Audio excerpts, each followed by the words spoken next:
Okay. Great. You like what? Oh, thank you. All right, mean value theorem. Mean value. So, mean value. Mean, median, mode. What does mean represent? Average. Okay. So when we think of mean value theorem, we think of the average value. Okay. Remember average rate of change? Yeah. F of B minus F of A. Okay. So what the mean value theorem says, this is a big one. So yesterday we did EVT. Now you know what I meant by EVT on the lesson plan. This is MVT. Okay? Oh, I still didn't get what it meant. All right. Well, we'll revisit that later. Okay. So first of all, we need to have a function that is continuous on a closed interval and differentiable. For extreme value theorem, we just needed a continuous function. Now we need it to be continuous and differentiable. So that means it cannot have, so it can't have, what are the problems when we have something not differentiable? So cusp, vertical tangent, or corner. Okay, we can't have any one of those situations. So it has to be continuous and differentiable.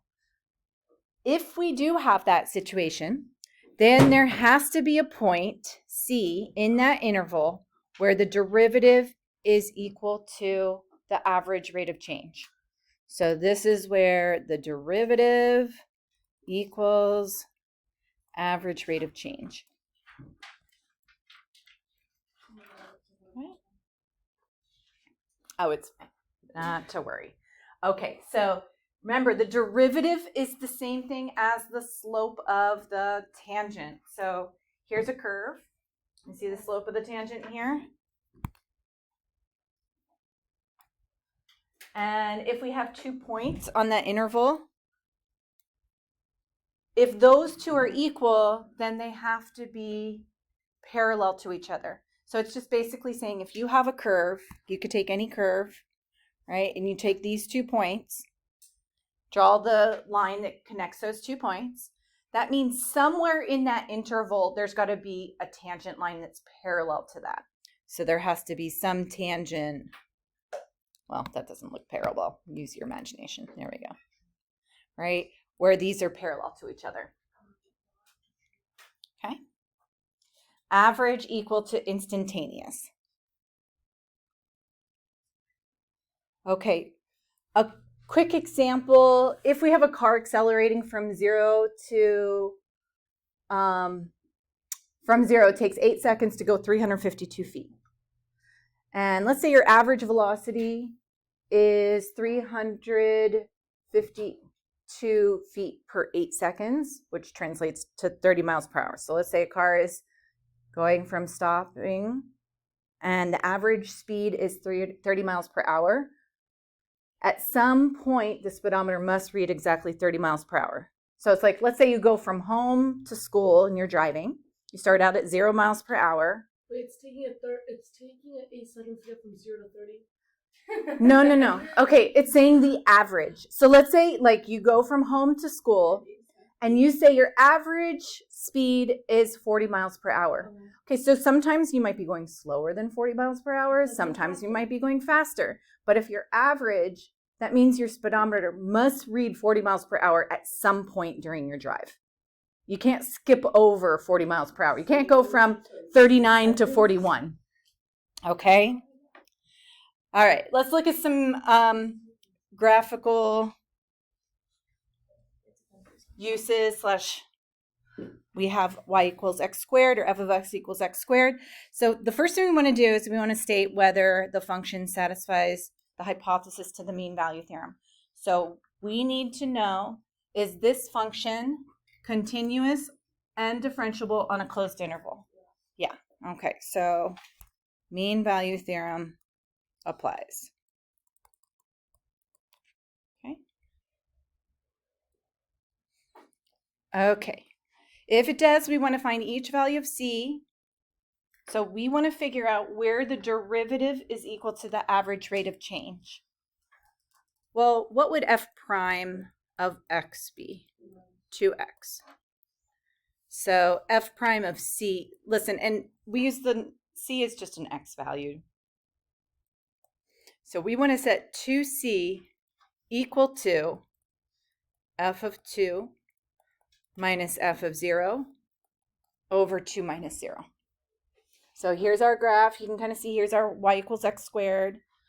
Here's the average. Here's the slope of the secant and slope of the tangent.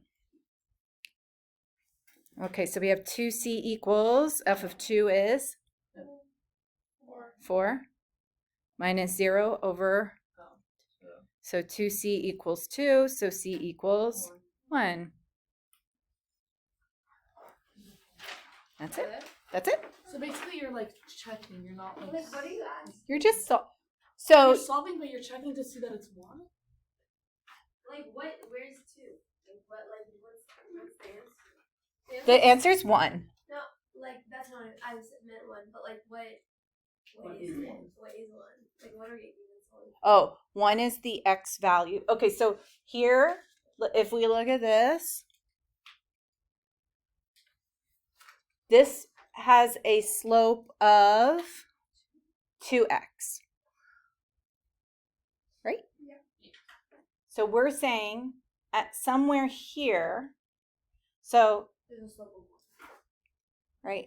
So, yeah, so I'm saying, like, what's the average rate of change here? 2. So we're saying if my average rate of change, if this has a slope of 2, where else would our tangent have a slope of 2? And that's at 1. And at 1. So when x equals 1, the tangent has a slope of 2. Is that the tangent? Yeah. Wait, just basically. Yes? No? We need our like these ones you use like would we have our calculator? Oh, because if it's, you can't do ln of. Like you can't do Oh, yeah, we can. Okay. Oh, we're just going to leave it in terms of natural log or e. You'll see. Oh, for these. Yeah. Okay. Square root of x squared plus 1.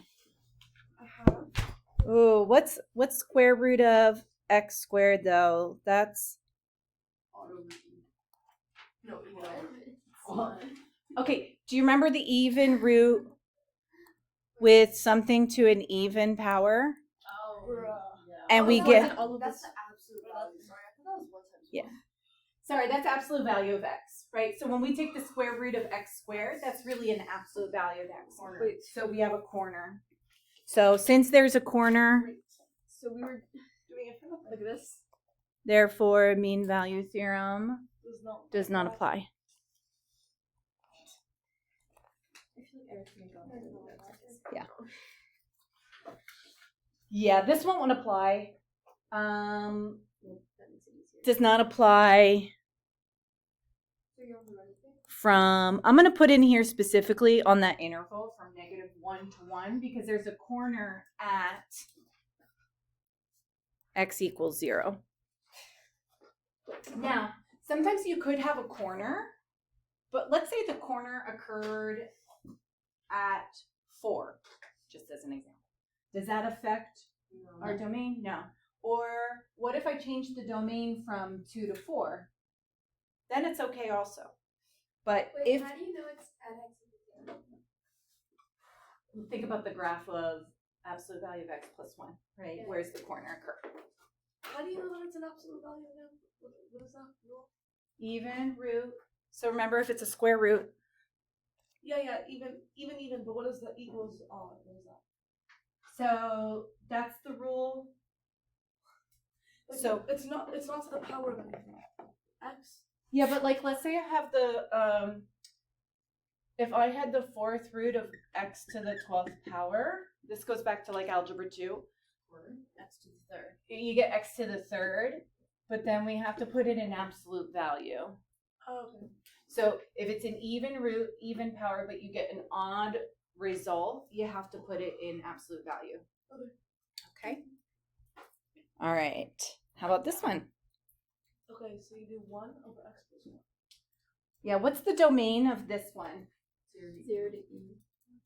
How about -1? I know, but the Oh. domain is 0 to e, but there's a vertical asymptote at -1. Is that in the domain? No, so we're good. So mean value theorem applies. So that's the first part of, you want to basically just double check, make sure, right? Because according to this, x has to be greater than -1. And we're good because there's a vertical asymptote at -1. Okay. So we want to do the derivative. Is 1 over x plus 1. So I want to set 1 over c plus 1.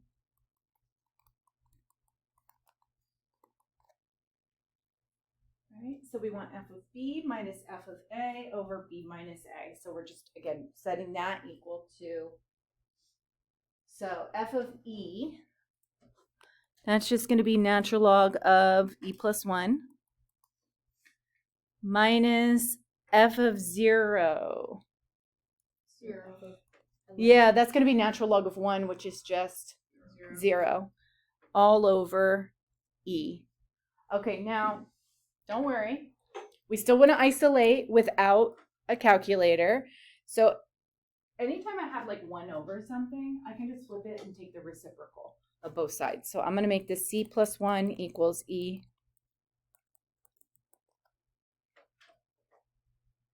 And then if I just want to isolate c, just subtract 1 from both sides. Now, if you have a calculator, I probably would plug this in just to make sure that my answer ends up being between 0 and e. So it's got to, you should end up with something between 0 and about 2.7.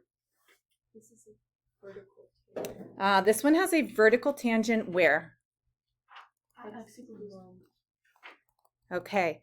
Is x equals 1 in that domain provided? No. So we're okay. Mean value theorem does apply. I know. So is it x minus 1 to the 3rd? Check. Okay, mean value theorem applies. Does everyone understand that? Where the vertical tangent occurs isn't in the domain provided. If it was, cool, we'd be done. So now what? We want to find f prime. So 1/3 x minus 1 to the negative 2/3, right? Okay, so I have 1 over 3 c minus 1 to the 2/3. And then I have, are you okay if I plug it in right away? Cube root of 9 minus 1, so cube root of 8, 2. Minus 1 over 7. Cool. 1 over 7. 1 over 7? So we need to do this. Yeah, this is going to be a little messy, but Would you not just want to do? yeah. What do we have? 3 times c minus 1 to the 2/3 equals 7. C minus 1 to the 2/3. I'm just going to write 7/3 to the 3/2 plus 1. Wait, why? How come it's to the 3/2? Oh, so if I want to get rid of the, right, if I want to get rid of the 2/3 power, I would raise both sides Oh, to the 3/2, and then I would have a c minus 1 and then plus 1. Again, you can change this to a decimal, but it's fine to just leave it. Okay, how about the next one? Does the mean value theorem apply? no. No, why not? It's a discontinuity at x. Cool. So here, there's a discontinuity. at x equals 4. So it doesn't apply. Therefore, mean value theorem does not apply. Again, if it doesn't apply, no work to do. So it's kind of nice. So if I were to give you one on a quiz, and I say, if I gave you 2 problems, probably one would work and one might not. But if I only gave you one problem, It's probably going to work.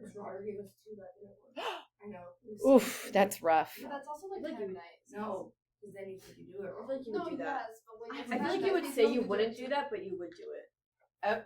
No, not on purpose. If I did, it would be an accident. Because you want to do the work. Okay. Let's see. What do we have left over here? There's a few. Okay. AP example. Okay. I think what I'm going to do is I'm going to pause here and I want to take a look at the homework.